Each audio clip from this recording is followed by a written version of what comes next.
महाराष्ट्राच्या राजकारणामध्ये अखेर तो सर्वात मोठा भूकंप झालाच। गेल्या अनेक दिवसांपासून जी चर्चा सुरू होती ती आता खरी ठरली आहे। उद्धव ठाकरेंची शिवसेना पुन्हा एकदा फुटली आहे। फक्त चर्चा नाही तर थेट आकडा समोर आलाय। 9 पैकी 6 खासदार अधिकृतपणे एकनाथ शिंदे यांच्या शिवसेनेमध्ये सामील झाले आहेत। उद्धव ठाकरेंकडे आता लोकसभेमध्ये फक्त 3 खासदार शिल्लक राहिलेले आहेत। काय आहे या ऑपरेशन टायगर मागचं सत्य? संजय राऊतांनी लावलेला 15 कोटींचा आरोप खरा ठरला का? आणि आता पुढचा नंबर शरद पवारांच्या राष्ट्रवादीचा असणार का? याच विषयी आज आपण सविस्तर जाणून घेणार आहोत। नमस्कार, मी दुर्गा।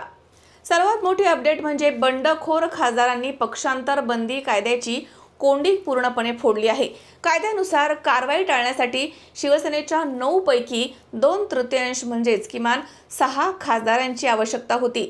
आता समोर आलेल्या माहितीनुसार संजय जाधव परभणी, संजय देशमुख यवतमाळ वाशिम, ओमराजे निंबाळकर धाराशिव, नागेश पाटील आष्टीकर हिंगोली, भाऊसाहेब वागचौरे शिर्डी, संजय दिना पाटील मुंबई उत्तर पूर्व या 6 खासदारांनी थेट दिल्ली गाठली आहे आणि मुख्यमंत्री एकनाथ शिंदे यांच्या उपस्थितीत शिंदे गटात प्रवेश केलाय।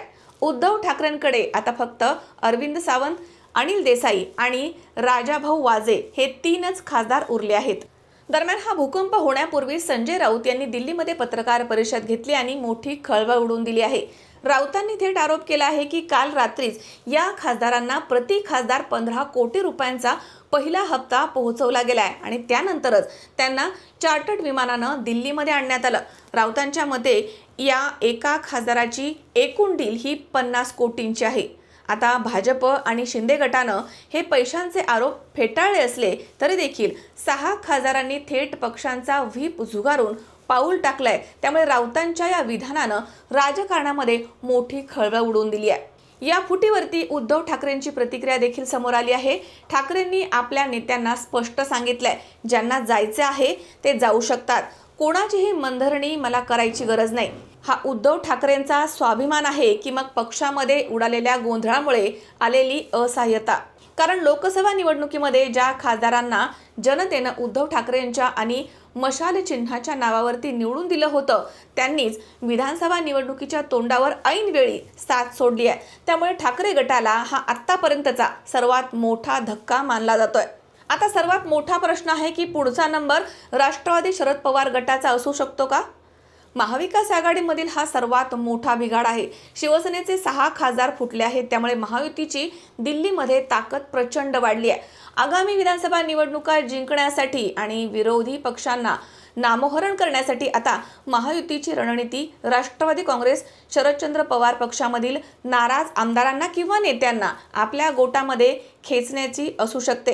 राजकारणामध्ये कोणतीही गोष्ट अशक्य नसते, हा इतिहास आहे।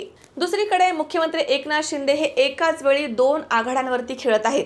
दिल्लीमध्ये उद्धव ठाकरेंना शह देत 6 खासदार आपल्या पक्षामध्ये त्यांनी आणले आहेत आणि दुसरीकडे महाराष्ट्रामध्ये सातारा सांगली विधानसभा निवडणुकीमध्ये आपल्या मंत्र्यांना त्यांनी कडक अशी ताकीद दिली आहे की शिवसेनेचे एकही मत फुटू नये, सर्व मतं हे महायुतीच्या धैर्यशील कदम यांनाच पडली पाहिजे। म्हणजे विरोधकांची घरं रिकामी करायची आणि स्वतःची मतं सुरक्षित ठेवायची, हा एकनाथ शिंदेंचा परफेक्ट असा राजकीय मास्टर स्ट्रोक आहे। 6 खासदार फुटल्यानंतर आता ठाकरे गटाचं अस्तित्व लोकसभेमध्ये धोक्यात आलंय। तुम्हाला काय वाटतं? खासदार खरोखरच पैशांसाठी गेले की उद्धव ठाकरेंच्या कार्यपद्धतीला कंटाळून? आणि खरोखरच पुढचा नंबर हा शरद पवारांच्या राष्ट्रवादीचा असेल का? तुमचं मत कमेंट्स बॉक्समध्ये नक्की सांगा।